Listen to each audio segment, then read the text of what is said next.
Figma plugins every beginner in UI needs to know. Iconify. Icons, emojis, logos, flags, and even illustrations. You can find everything needed to make websites, apps, and everything in between. To get started, click on the Resources button. Go to the Plugins tab, search for Iconify. You'll find different collections of icons. You can search for different collections from here and even search for different icons. Each collection has its own license. Most of these licenses are pretty free to work with. Usually when I'm looking for an icon or an emoji, I just go to the main menu, go to plugins and search for it. To search for icons or emojis with the same type, click on the collection and search for whatever you want in this collection set. Now let's say you have a UI. I do.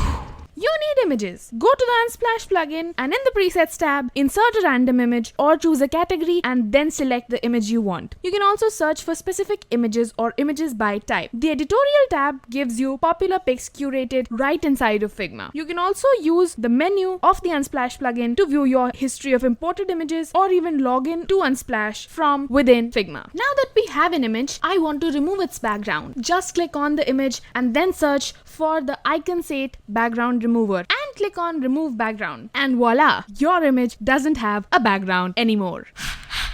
Get Waves. This is a pretty sweet plugin. You can choose to make wavy, rectangular or even triangular waves. You can make them on the bottom edge or on the top edge. You can slide this bar to choose the complexity or click on the dice button to randomize the wave. The blue button creates the waves. Once you've generated your waves, you can squeeze and squish the waves, change the colors and even change the actual shape of the waves. Basically, you can do everything you would to a vector in Figma regularly. Any website needs text. Since this is a dummy website, it needs dummy text. Lorem Ipsum is the perfect plugin for dummy text. Select a text box, choose to generate characters, words, sentences, and paragraphs, and choose a number. Then click on generate to get your text. You can even auto-generate the perfect amount of text to fit the layer's frame. You can also choose the category of the text you're generating. Some available options include classic Lorem Ipsum text and for my Potterheads, Toby is a Potterhead, Harry Potter talk. You can also choose to begin the text with Lorem or Potter Ipsum and choose to auto-close the plugin if it's done generating.